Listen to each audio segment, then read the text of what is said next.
Quando o Geisel começa a distensão, tinha setores das Forças Armadas que não eram favoráveis à abertura do regime. Eles continuaram lá, né? O Bolsonaro é um pouco herdeiro dessa parte do Exército, né? Dessa cultura que existia ainda dentro do Exército, né? De gente que nunca se conformou com essa abertura, com a devolução do poder aos civis, né?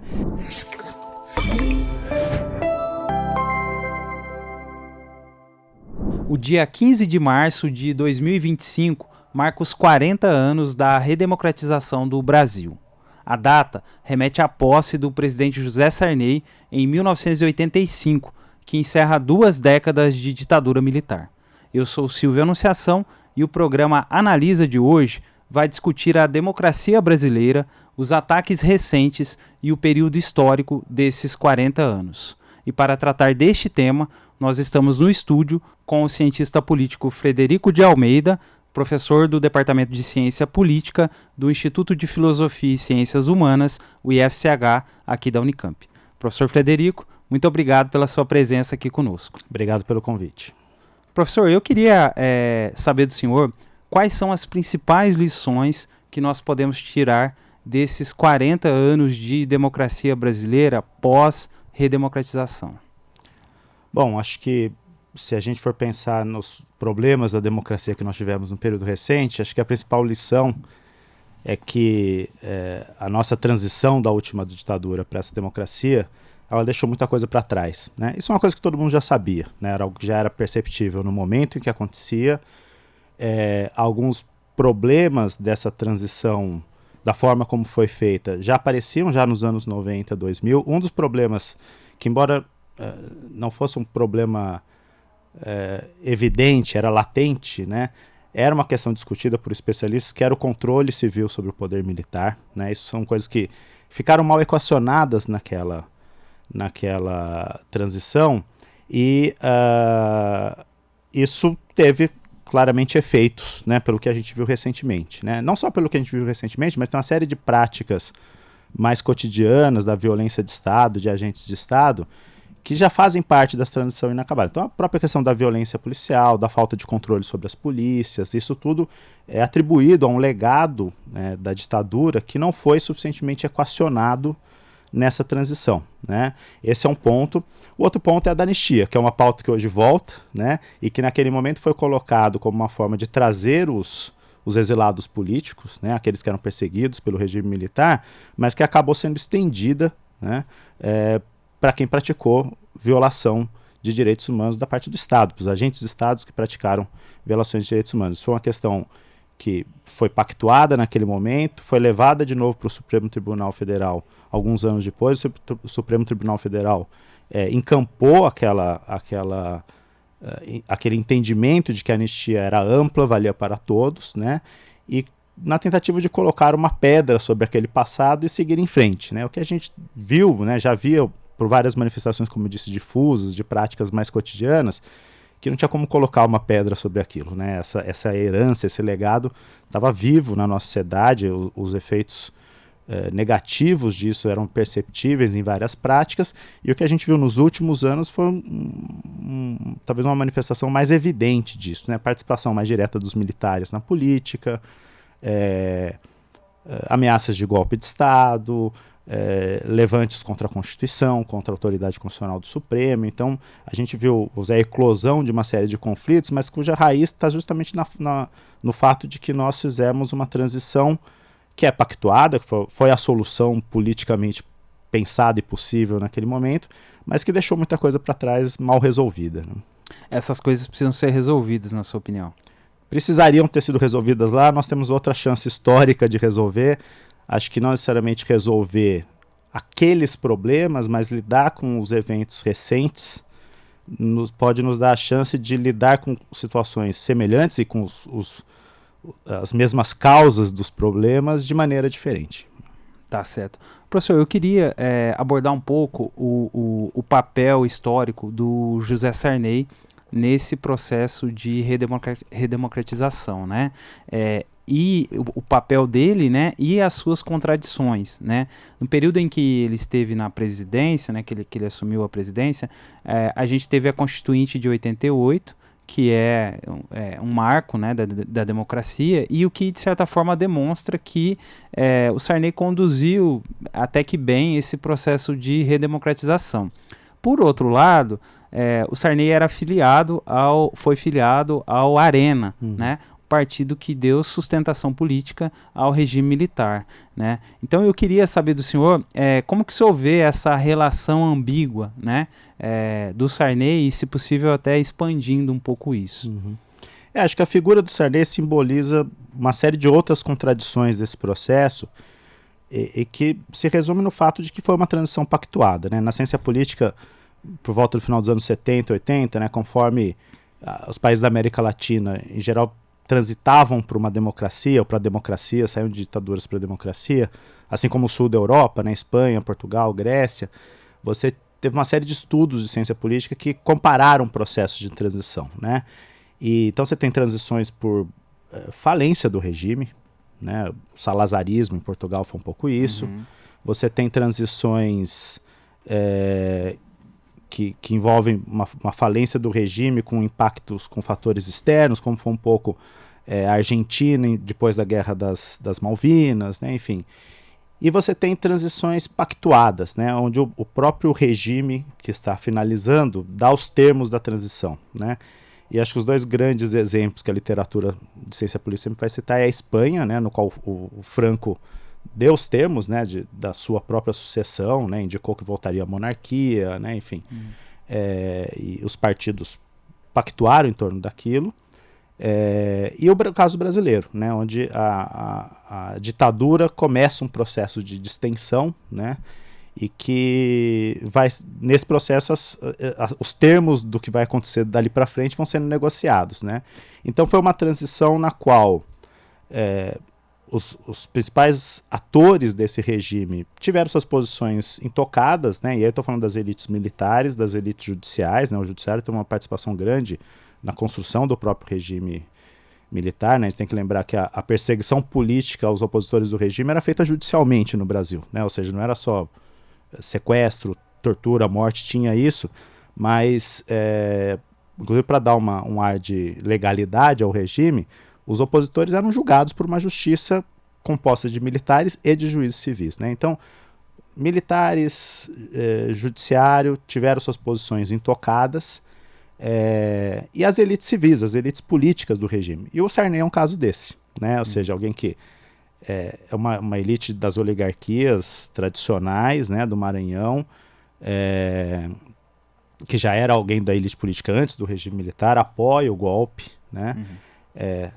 Faz parte do partido que sustenta o golpe. E ali na fase final, ele faz parte de um grupo da antiga Arena, que já era então o PDS, né? E que sai e funda o Partido da Frente Liberal, que é o PFL, né? Que vai ser importante depois para a sustentação dos dois primeiros governos estáveis democráticos, são os governos do Fernando Henrique, né?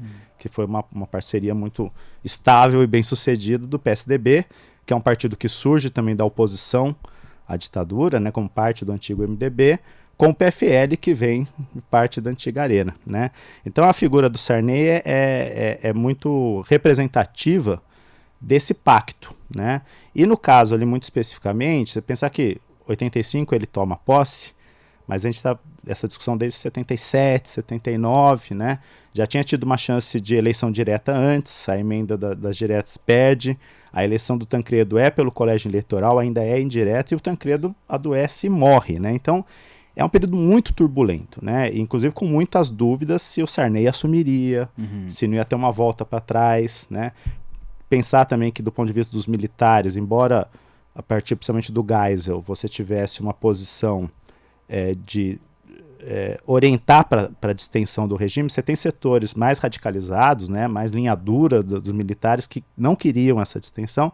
Então até o Sarney tomar posse, né, ainda havia perigo, né, de um retrocesso. E ele toma posse e podemos dizer que foi, vamos dizer, habilidoso em conduzir esse processo, porque de certa forma precisava ali de uma liderança que desse algum grau de confiança, de segurança e de estabilidade para esse processo de transição. A aposta toda era no Tancredo, que era um líder da oposição ao regime, né? Tendo o Sarney como vice. Mas o Tancredo morre, tragicamente, né, uma coisa inesperada, e o Sarney assume de fato essa posição. Né, mas ele é apenas uma, né, das várias contradições, mas é algo muito emblemático de como o processo foi feito. Sim. O senhor mencionou aí o papel do judiciário, né, junto com todos os atores envolvidos, né? Uhum. Eu queria saber do senhor que análise que o senhor faz do papel do judiciário hoje diante de todas essas questões, essas ameaças, tentativa de golpe, enfim, a democracia brasileira. Como que o senhor analisa, né? Naquele momento na transição, o Supremo, que é, vamos dizer, quem politicamente lidera o judiciário, embora em termos administrativos o Supremo não tenha autoridade sobre os tribunais estaduais, tribunais federais, ele é só um órgão de última instância, mas ele não é um órgão de liderança institucional, mas ele é uma liderança política, ou seja, é com o Supremo que se negocia o que vai ser feito da justiça, do judiciário como um todo, né? Naquele momento eles conseguiram, inclusive nas discussões na Constituinte, sobre que papel teria o Supremo, se ele seria só uma corte constitucional, seria uma corte com poderes cumulativos, como é hoje, eles conseguiram dar os termos e evitar mudanças muito drásticas na forma como o Supremo já vinha funcionando, né? Então o Supremo se manteve como uma força, uma instituição estável nesse processo. Óbvio que o que a gente está falando do Supremo, né? Ministros saem, voltam, né? Mas a gente teve, para ter uma ideia, não faz muitos anos se aposentou o Celso de Mello, que foi um ministro indicado ainda pelo Sarney. Né? Acho que até o julgamento do mensalão o Celso de Mello estava lá ainda. Né? Então você vê que o fato de que os ministros do Supremo são vitalícios, né?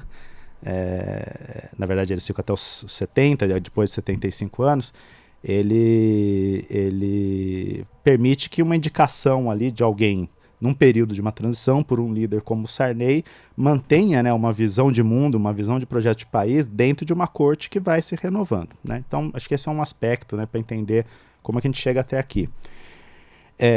O Supremo foi central nesse período mais recente, né? Eu acho que isso fica mais marcado depois da pandemia, né? Que é quando o governo Bolsonaro acho que fica mais acuado por críticas enfim, o país entra numa crise inesperada, que junta uma crise sanitária com uma crise econômica, com uma crise social, né? E acho que há uma percepção de que não havia uma capacidade de liderança e de dar retorno para isso, inclusive uma posição do governo que não era só de incapacidade de lidar, era de atuar contra, né, tudo que se recomendava para ser medidas necessárias naquele momento, né? E o Supremo acaba sendo um contraponto, né? E de certa forma acaba, vamos dizer, enquadrando o governo em vários momentos. E isso vai tendo uma escalada, né? Que vai aumentando, chegando perto da eleição, porque aí o Bolsonaro também começa a atacar muito o judiciário, e a gente está falando do Supremo, mas estamos falando do TSE, e o TSE é sempre presidido por um ministro do Supremo, né? E esse embate vai aumentando, e o Supremo de fato acabou sendo, e ainda está, porque a gente está na expectativa do julgamento do Bolsonaro, do julgamento dos atos do dia 8 de janeiro, então tem muita coisa ainda para ser decidido, que isso está na mão do Supremo. Então, se a gente olha de trás para frente, né, a gente está vendo um Supremo que, de certa forma, foi uma barreira de contenção de eventuais excessos autoritários e de manutenção de um certo equilíbrio institucional.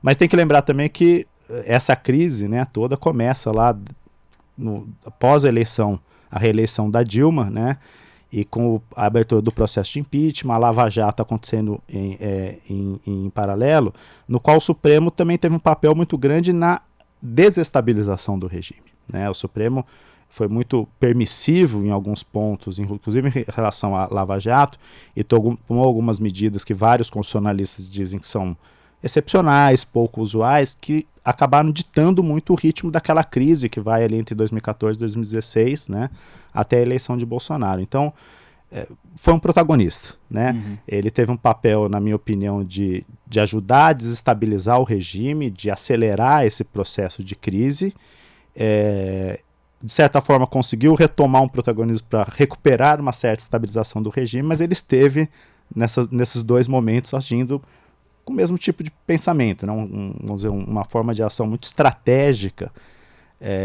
não necessariamente baseado na legalidade ou na constitucionalidade pensado em abstrato, mas pensando como um poder de Estado que está tentando administrar um regime político, né? Um pouco isso é a leitura que eu faço do Supremo. Tá bom.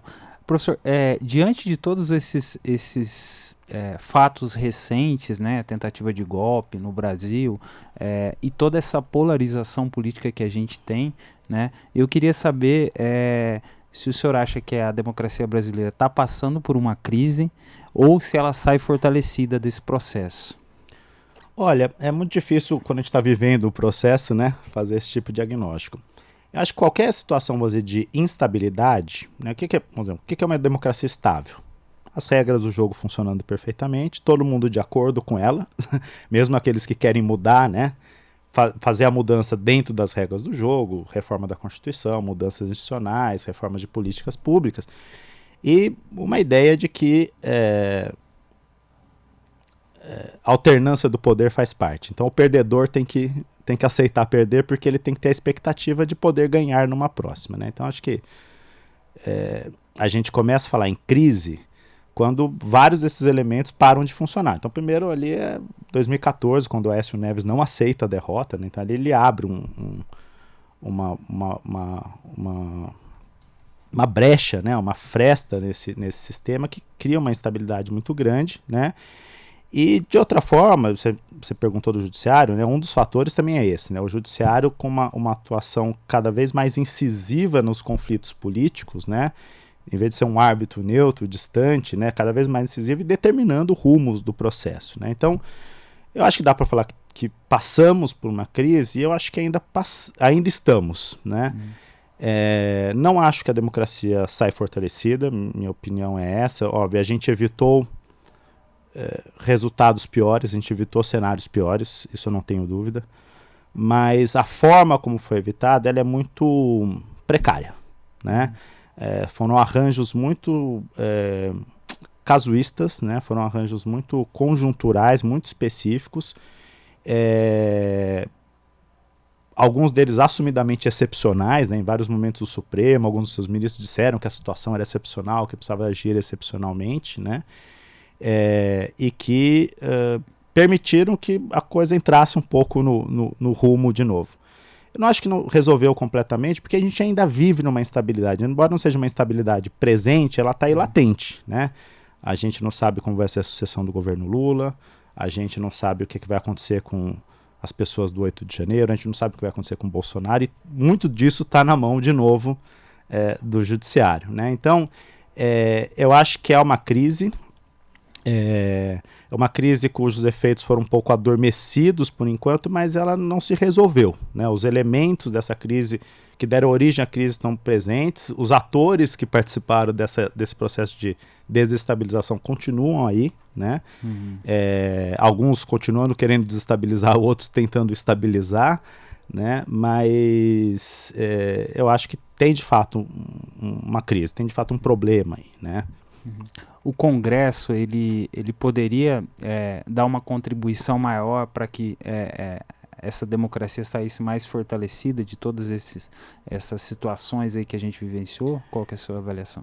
Tese poderia, mas acho que talvez ele seja um dos focos centrais da instabilidade, né? Ou seja, quando a gente passa para o regime da Nova República, principalmente depois da Constituição de 88, tinha uma discussão muito forte ali dessa relação entre o presidente eleito pelo voto majoritário, o Congresso eleito pelo voto proporcional, um presidente com muitos poderes, um Congresso com muitos poderes entrando em choque, que era um pouco o que aconteceu na República de 46 até o golpe de 64, né?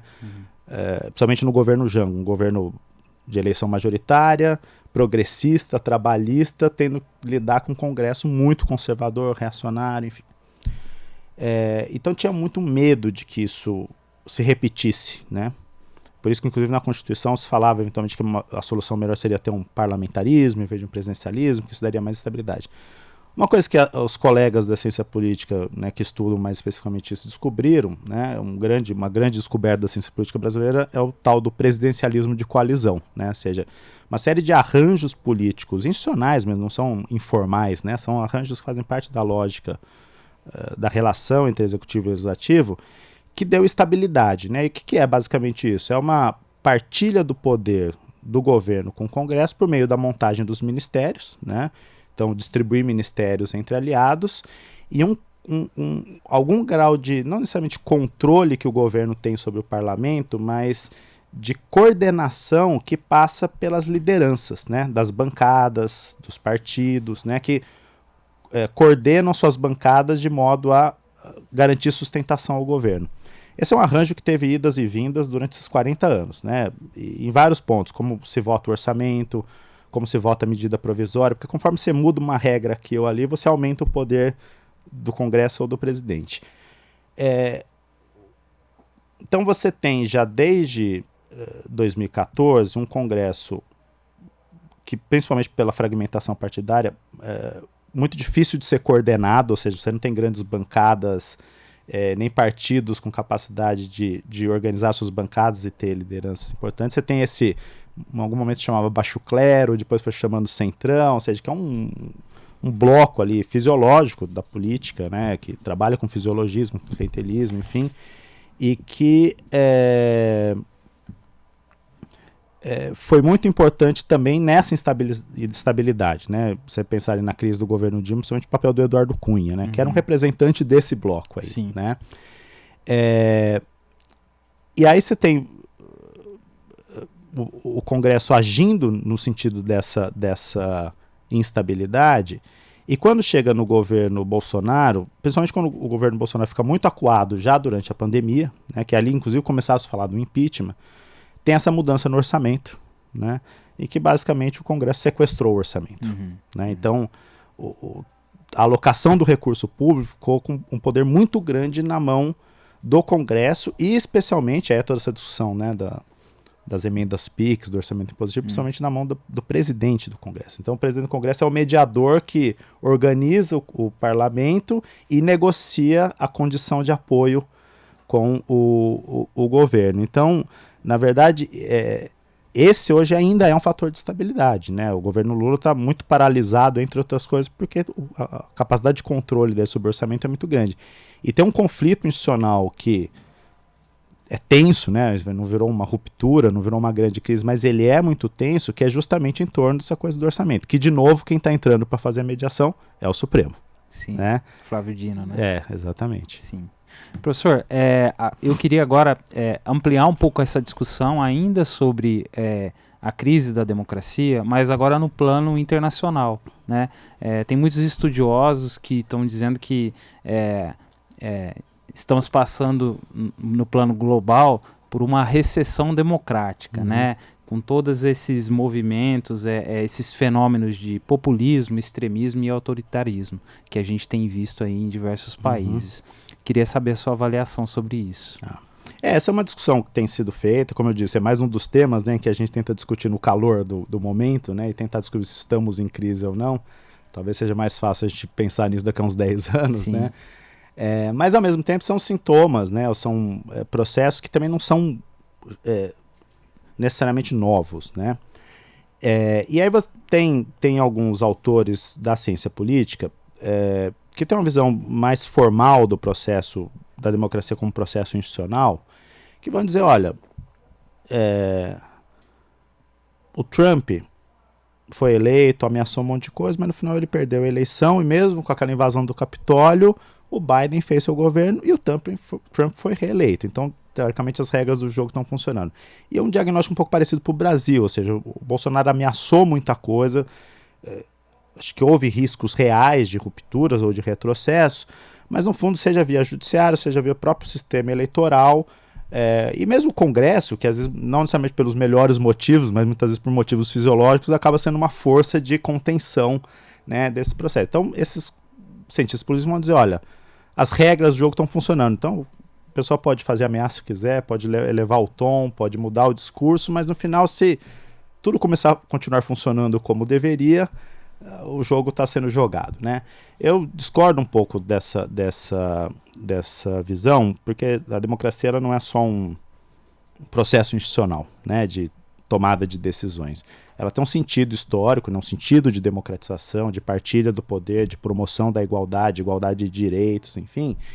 e que isso sim a gente consegue ver um retrocesso grande no mundo. Então, eu acho que tem dois sentidos do que pode ser essa crise. Uma é o fato de que, vamos dizer, o esqueleto formal das democracias continuam de pé, mas atores autoritários, antidemocráticos, são eleitos dentro desse jogo, não necessariamente para romper explicitamente, instaurar uma ditadura, mas para dentro do jogo promover retrocesso, né? Então, você mencionou o termo, né, na crise da democracia, tem gente que vai falar em erosão democrática, tem autores que vão falar em desdemocratização, mas geralmente é nesse sentido de que a forma está lá, mas o sentido vai mudando, né?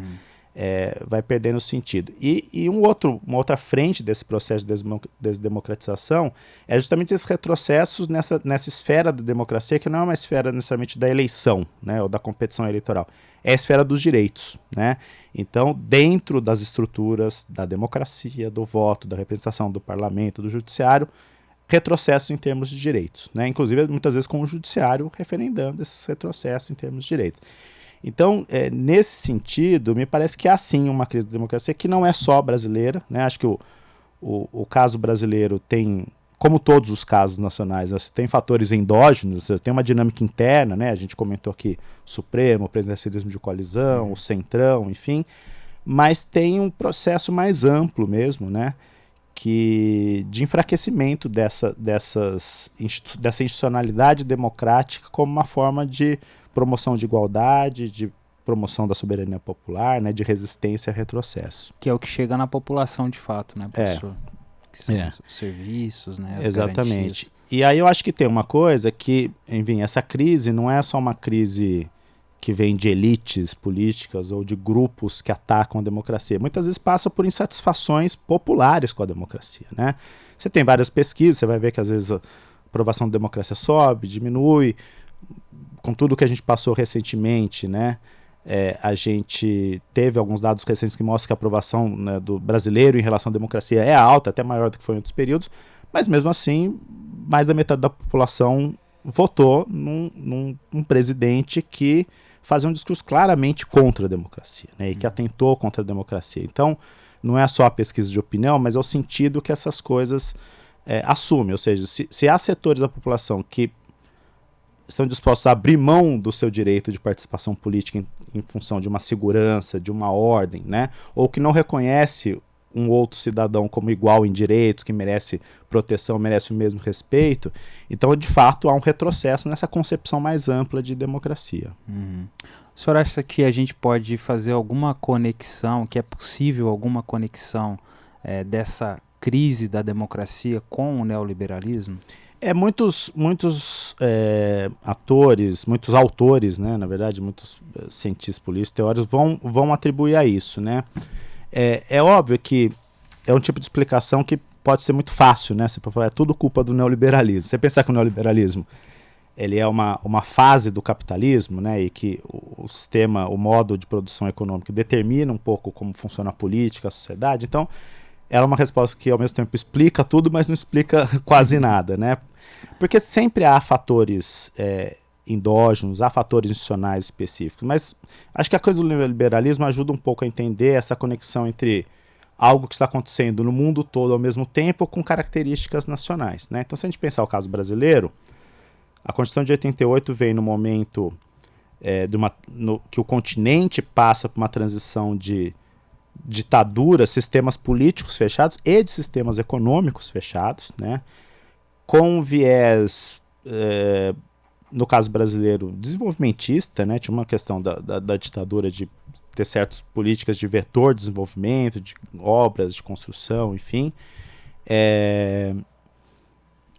E aí a Constituição vem com um projeto de bem-estar social, né? Uma Constituição ampla em direitos e exigindo do Estado uma intervenção em termos de justiça social, que passa por redistribuição, né? Passa por redistribuição da riqueza, passa por intervenção, né? Por criação de políticas públicas, por intervenção na economia, intervenção nas relações sociais, nas relações de trabalho, enfim. Só que quando isso vai acontecer no Brasil, esse modelo de bem-estar social já está em crise lá na Europa, né? Então a gente tenta fazer um bem-estar social tardio, no momento em que o neoliberalismo já está em marcha, né? A gente fala muito do neoliberalismo contemporâneo, mas tem que pensar lá no Reagan, na Thatcher, no final dos anos 70, começo dos anos 80, que começam justamente a desmontar os sistemas de proteção social, de assistência social. Então, o que muitos autores vão, e eu concordo com essa leitura, vão identificar, é que essa dissolução das redes de proteção social, estatais, solidárias, comunitárias, pelo neoliberalismo, né, seja pela retirada de serviço público, privatização de serviço público, retirada do papel do Estado, seja por uma ideologia mesmo de competição, da ideia de que o indivíduo tem que fazer pelo seu próprio mérito, né, toda essa coisa que culmina hoje no empreendedorismo, mas vem de uma ideia de que você não pode depender do governo, que é cada um por si, né, então são elementos materiais que você... que tem a ver com distribuição de renda, tem a ver com política pública, acesso a serviços, mas tem um elemento ideológico aí de uma visão de mundo, né? Das pessoas, por exemplo, entenderem que um sistema de previdência solidário é um sistema onde você paga não para receber a aposentadoria em função do que você pagou. Você paga para um fundo comum que vai ser redistribuído em todo mundo, inclusive para pagar a previdência de quem não pode financiar a previdência, né? Isso é um sistema de solidariedade social. O que passa a soar cada vez mais estranho, né? Para a pessoa falar assim, por que eu tenho que pagar a previdência da pessoa que não trabalha? Né? Isso é uma questão, é um modelo de previdência, mas é uma questão ideológica que passa para as pessoas aceitarem ou não. E então você tem essa questão ideológica e material que vai gerando também muito ressentimento, né? Porque o neoliberalismo aprofunda a desigualdade. Diminui essas redes de solidariedade social, diminui a proteção social do Estado, né? E a gente está falando disso, né? Se você pensar a Europa, que viveu uma fase de bem-estar social longa, passando por um processo de reformas liberais, e aí, ao mesmo tempo, está falando do Brasil, que vem com uma expectativa de um estado de bem-estar social. Logo, você já tem um governo, que é o governo Fernando Henrique, que já adota uma série de políticas neoliberais, né? Quando o Lula assume a primeira vez, o desemprego era muito alto, tinha fome no Brasil, né? Então, com todo o progresso, toda a modernização, com a abertura econômica, com a abertura política, né, com as promessas da Constituição de 88, a gente chega lá nos anos 2000 com gente passando fome, né? E um pouco a tensão sempre aí foi dessa de modelos políticos e estados que resolvem bancar, né, sustentar políticas de justiça social, de redistribuição. Isso, de certa forma, exige intervenção no mercado e uma certa resistência a essas pressões de mercado e, ao mesmo tempo, uma pressão muito grande por ajuste fiscal, por diminuição do papel do Estado, enfim. Então, isso gera, vamos dizer, muito ressentimento social, muita desigualdade na população e instabilidade política, né? Porque é cada vez menor a margem para que governos que pensam em justiça social, pensam numa intervenção maior na economia, façam, né? Então, assim, seria impossível que o Lula fizesse agora o que ele fez no começo dos anos 2000. Né? Não há condições nem políticas, nem econômicas, nem globais, nem conjunturais para que ele fizesse a mesma coisa. Mas as expectativas são essas, né? A gente quer comida, quer que baixe o preço da comida, que controle a inflação, enfim. Então, então acho que faz sentido pensar que o neoliberalismo está por trás disso, porque a introdução da ideologia neoliberal e das reformas neoliberais provocaram mudanças concretas na forma como as pessoas entendem o indivíduo e a sociedade e nas formas como se pensa o papel do Estado e do governo em relação à solidariedade, né?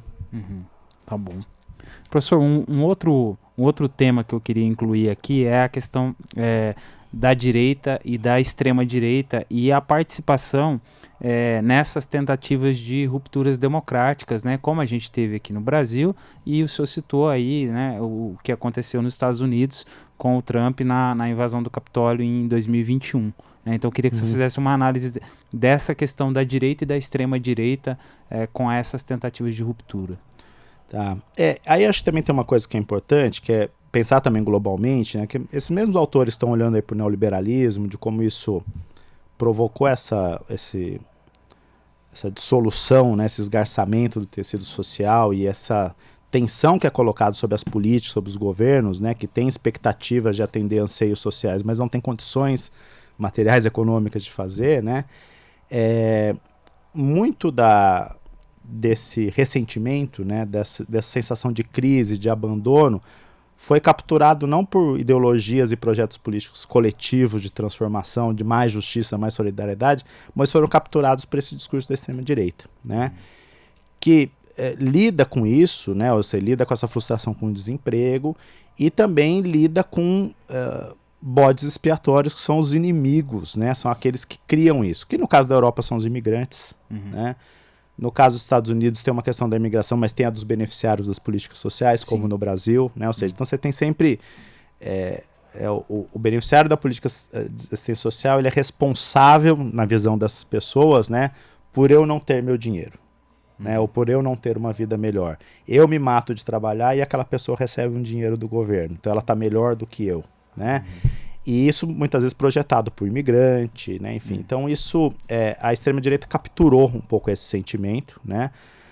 Parte da esquerda que sempre teve historicamente um projeto de emancipação, de transformação, ficou muito presa a esse projeto que foi construído com participação da esquerda, né? O Estado de Bem-Estar Social, o avanço de direitos, a democracia foi construído com a participação da esquerda, e eu acho que a esquerda não soube perceber essa insatisfação que veio de baixo e apresentar uma alternativa, né? Então, a gente vê uma esquerda muito defensiva hoje, né? A gente precisa defender, é uma conquista civilizatória ter um Estado de bem-estar social, uma Constituição.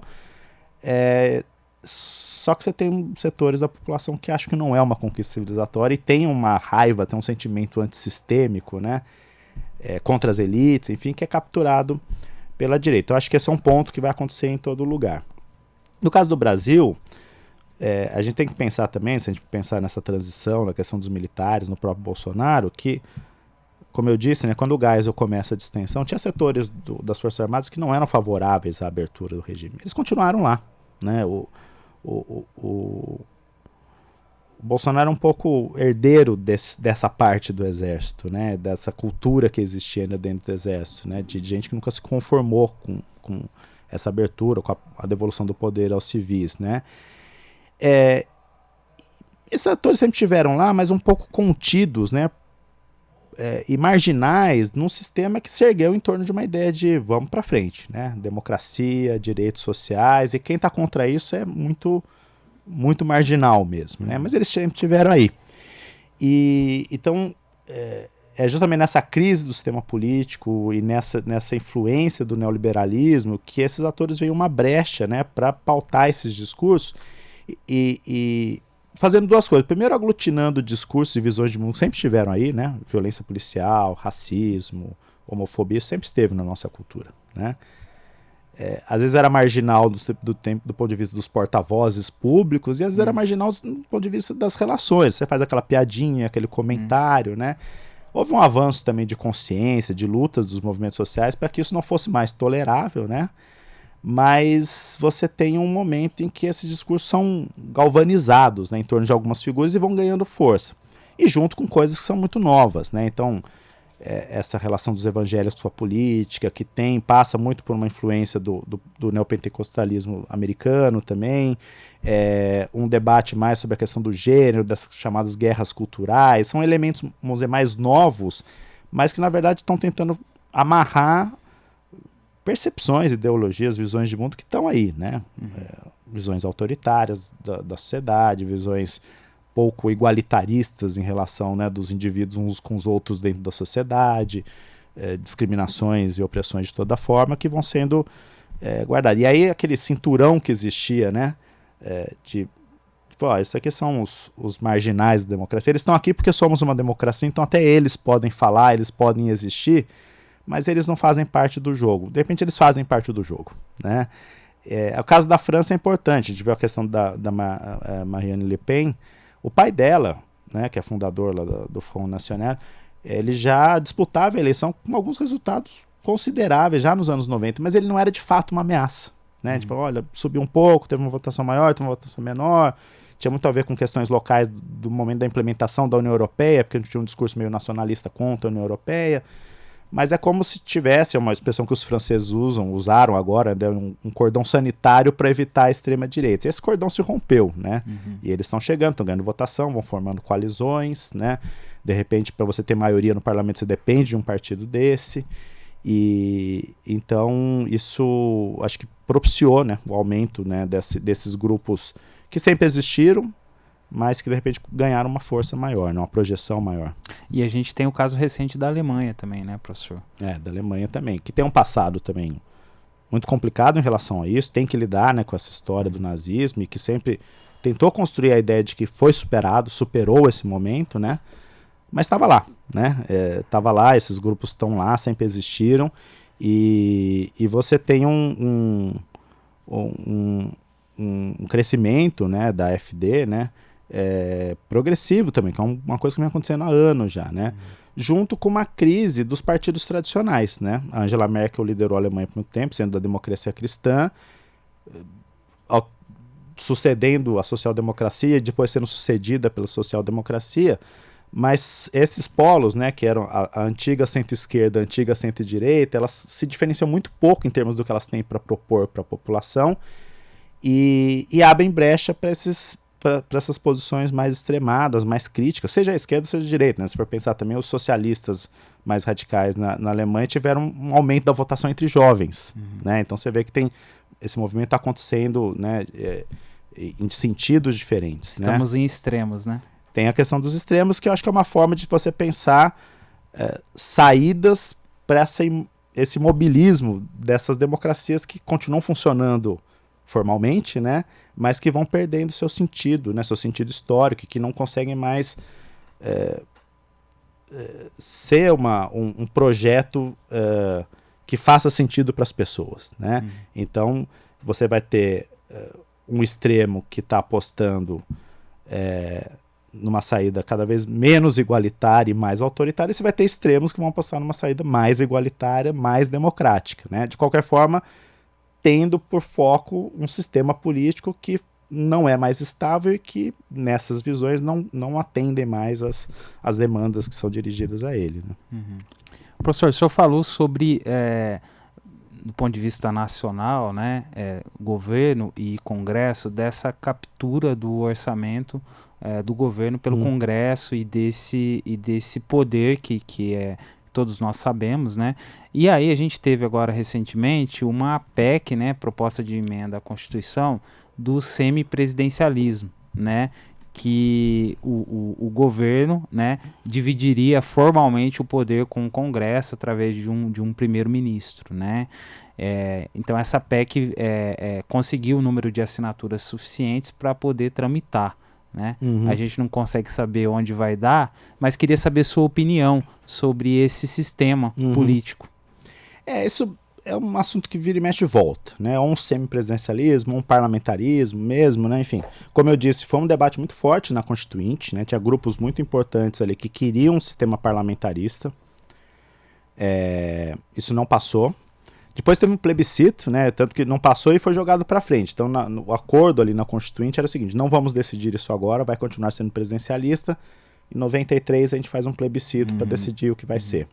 Ali, de novo, se tentou emplacar o presidencialismo, o PSDB, Fernando Henrique foram a linha de frente do parlamentarismo, né, de uma proposta parlamentarista, e não foi aprovado, né? E isso sempre volta como uma forma de resolver crises momentâneas. Então, na época ali da crise do governo Dilma pós 2013, voltou a se falar disso. Naquela época voltou a se falar disso. Se a gente voltar mais no tempo, né, quando o Jânio renuncia e o Jango vai assumir, os militares não queriam que o Jango assumisse, porque era um trabalhista de esquerda, né, da área mais esquerda do trabalhismo, do varguismo, e que além de tudo estava na China comunista naquele momento. Ele só consegue voltar para o Brasil e assumir com um acordo de que ele assumiria num parlamentarismo mudado de última hora. E, curiosamente, mas não por acaso, um dos primeiros ministros dele foi o próprio Tancredo, né? Então, o que era a ideia? Tirar o poder do presidente e dar poder para o Congresso. Falar em semipresidencialismo hoje seria uma forma de consolidar esse poder muito grande que o Congresso tem, né? E aí é pensar o seguinte: é esse Congresso. É esse Congresso que vai chefiar o governo, né? E aí eu tenho um pouco de dúvida das intenções de quem propõe o semipresidencialismo, de se há uma expectativa de que, ok, já há um desequilíbrio, o Congresso já é muito poderoso, então vamos criar regras em que isso reflita a situação de uma maneira melhor e não seja uma crise, seja parte do jogo, né? mas é basicamente consolidar uma situação que, como eu disse, né, a própria lógica do presidencialismo de coalizão brasileiro, ele já era semi, né? O presidencialismo de coalizão brasileiro já tinha regras de equilíbrio, assim. Essas regras foram quebradas e essas propostas surgem de uma maneira muito oportunista, como uma tentativa de ou sedimentar um acordo que foi feito agora, ou tentar dar uma solução, mas é sempre uma solução que diminui o poder da presidência, aumenta o poder do Congresso, né? E dessa vez, e a gente volta a falar da questão do judiciário,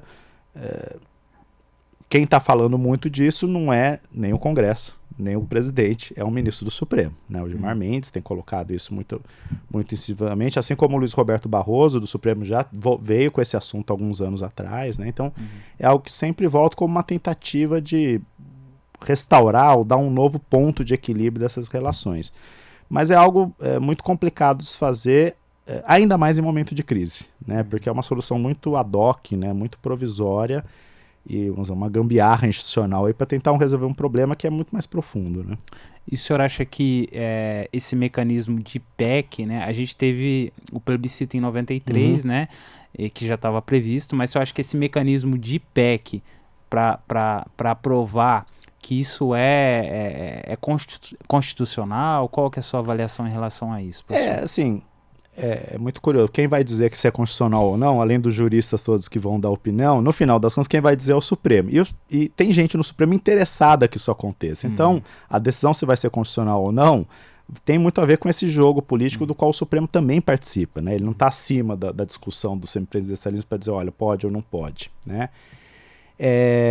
Tem uma questão de legitimidade, ou seja, a PEC, a proposta de emenda à Constituição, a ideia da Constituição é que ela não mude muito, né? É um pacto, ela fala, olha, nós vamos funcionar dessa forma, nós somos uma sociedade, nós temos certos objetivos, certos direitos, vão funcionar assim.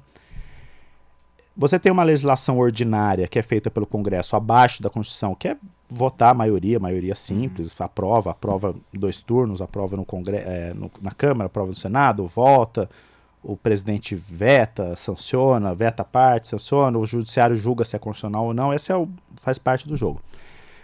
Justamente para que a Constituição não seja mudada o tempo todo e ela possa ser essa referência de uma convivência política, social, estável, pacífica, se exige que a mudança constitucional seja uma mudança mais difícil, né? Então a proposta de emenda constitucional ela tem um quórum qualificado, não é uma maioria simples que pode mudar, enfim, tem que ser aprovada nas 2 casas, então ela não é uma coisa tão simples de fazer. Do ponto de vista procedimental, está dentro da regra do jogo e vai ser, vamos dizer, votada por pessoas eleitas para votar coisas, né? Então é isso. Mas é uma mudança muito profunda que foi definida numa Constituição, um momento histórico de reorganização, e depois foi colocado por uma consulta popular como plebiscito. Então, em termos de legitimidade, se fosse para fazer algo dessa natureza, o ideal seria ter uma forma mais legítima, né, que desse mais embasamento para a discussão, porque o problema não é só de quem vota e quem aprova, não, é que as pessoas tenham noção do que está acontecendo, né? Quando teve a campanha do plebiscito em 93, tinha horário eleitoral, né? Se falava nas ruas, tinha simulação nas escolas do plebiscito, assim como foi um pouco das armas, né? Ou seja, se mobiliza as pessoas para elas entenderem o que está em jogo. Do jeito que isso está sendo discutido, é uma questão que está sendo discutida entre elites políticas, judiciais, né? Não acho que tenha muita chance de prosperar, mas é algo que sempre volta, né? Toda vez que tem uma crise de governabilidade aí, se coloca um pouco essa possibilidade como uma possível solução desse arranjo, que sempre foi muito mal visto por certas elites políticas. Um presidente muito poderoso, com um congresso muito poderoso e uma dificuldade de conversar, né, de formar governo. Tá ótimo, professor. Queria agradecer muito aí a sua participação aqui conosco, viu? Eu que agradeço o convite. Tá bom. Gostaria de agradecer também a nossa equipe técnica, João Ricardo Boi na direção de imagens e Kleber Casablanca nas imagens. E para você que nos acompanhou até aqui, também o nosso muito obrigado. Acompanhe as notícias no unicamp.br, o nosso canal no YouTube e as nossas redes sociais. Tchau!